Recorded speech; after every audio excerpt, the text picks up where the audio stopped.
না না চাৰিদিনীয়া মেয়ৰ সভাখনত মই আমগুৰিত অনুষ্ঠিত কেন্দ্ৰীয় সমিতি কাৰ্যনিৰ্বাহক সভাখনত মই নাছিলোঁ, মই সেইদিনা দিল্লীত আছিলোঁ। গতিকে সেইদিনা কি সিদ্ধান্ত হৈছে এতিয়ালৈকে মই অৱগত হোৱা নাই, কিন্তু মই শুনিবলৈ পাইছোঁ তাত উপ নিৰ্বাচন সম্পৰ্কে আলোচনা হৈছে, এই কথাটোহে মই শুনিবলৈ পাইছোঁ। গতিকে মই তাত বাহিৰে বিশেষ একো শুনিব নাই। প্ৰাৰ্থীটোৰ ক্ষেত্ৰত এতিয়ালৈকে চিন্তা চৰ্চা চলা নাই। আজি আমি এই বিষয়ে চিন্তা চৰ্চা কৰা আমি কেইগৰাকীমান বহিম মেলি কেনেধৰণে প্ৰাৰ্থী বাছনি কৰা প্ৰক্ৰিয়াটো কি হ'ব সেই বিষয়েহে আলোচনা হ'ব। মানে চাওক এটা নিৰ্বাচনত প্ৰতিটো ৰাজনৈতিক দলৰেই প্ৰতিগৰাকী ব্যক্তিৰেই প্ৰাৰ্থিত্ব হোৱাৰ অধিকাৰ আছে, আমাৰ সংবিধানখনে দিছে। গতিকে ইয়াত বিভিন্ন ৰাজনৈতিক দল বিভিন্ন ব্যক্তিয়ে ইয়াত প্ৰাৰ্থিত্ব নিশ্চয় আগবঢ়াব।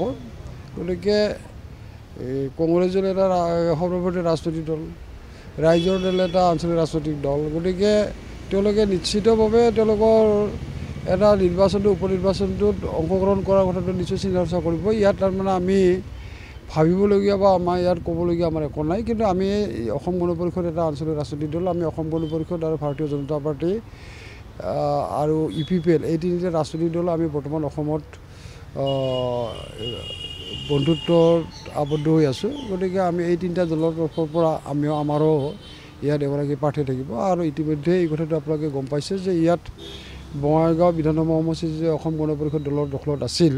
গতিকে এই সমষ্টিটো আমি তাৰমানে মিত্ৰজোঁটে আমাক অসম গণ পৰিষদক এৰি দিব আৰু ইয়াত অসম গণ পৰিষদ দলৰ প্ৰাৰ্থী হ'ব। এই ক্ষেত্ৰত আমি এতিয়ালৈকে চিন্তা চৰ্চা আমি কৰা নাই, কাৰণ আমাৰ প্ৰাৰ্থী কোনো হ'ব নাই। 26ত যদি মই কৈছোঁ যে আমাৰতো এতিয়ালৈকে তিনিটা ৰাজনৈতিক দলৰ মিত্ৰতা আছেই, আমি মিত্ৰজোঁটত আবদ্ধ হৈ আছোঁ।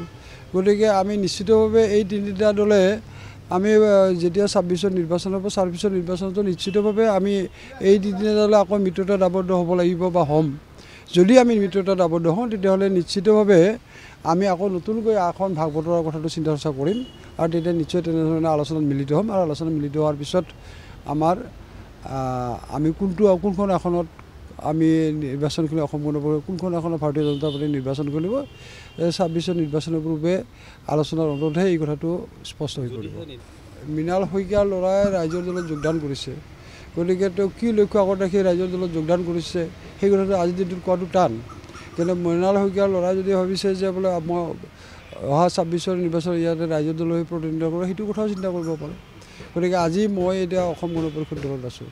মই যদি আজি এটা মই ভাল এনে এটা অবাস্তৱ কথা চিন্তা কৰি যদি মই কালি যদি কংগ্ৰেছত জইন কৰোঁ, তেতিয়াহ'লে এই বস্তুটো নুবুজাব যে বোলে কংগ্ৰেছ দলৰ শক্তি বৃদ্ধি পাব, এই কথাটো নুবুজায়। এতিয়া মই ব্যক্তিগত স্বাৰ্থৰ কাৰণেও হয়তো কংগ্ৰেছত যোগদান কৰিব পাৰোঁ।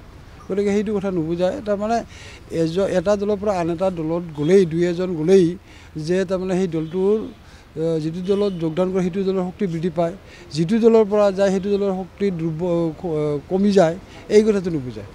উল্লেখ নাই যে নাই অসমৰ বান সমস্যাৰ কথাটো উল্লেখ আছে তাত, যে তাৰমানে এমাউণ্টটো তাৰমানে টকা নিৰ্দিষ্ট ধাৰ্য কৰা নাই। কিন্তু আমি এই কথাটো ধাৰ্য নকৰাটোৰ এটা তাৰমানে পজিটিভ নিগেটিভ দুটা চাইডেই আছে।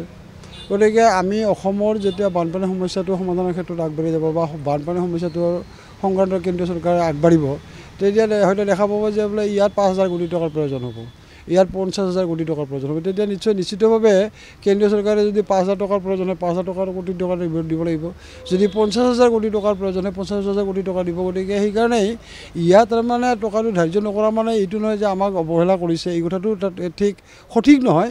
কিন্তু আমি ভাবোঁ যে আমাৰ মুখ্যমন্ত্ৰী ডাঙৰীয়া বা আমাৰ চৰকাৰখনে এই ক্ষেত্ৰত কেন্দ্ৰীয় চৰকাৰৰ লগত যোগাযোগ কৰি আমাৰ অসমৰ বানপানীৰ স্থায়ী সমাধানৰ ক্ষেত্ৰত এটা চিন্তা চৰ্চা কৰি আমি কেনেকৈ তাৰমানে কেন্দ্ৰীয় চৰকাৰৰ পৰা অধিক ধন আদায় কৰিব পৰা যায় সেই চিন্তা চৰ্চা কৰিব। কাৰণ আমি এই কথাটো গম পাইছোঁ যে এইবাৰ ৰাষ্ট্ৰপতিৰ ভাষণত ৰাষ্ট্ৰপতি মহোদয়ে কৈছে যে অসমত যোৱা 10টা বছৰত প্ৰায় 4 গুণ বেছি ধন আমি লাভ কৰিবলৈ সক্ষম হৈছোঁ।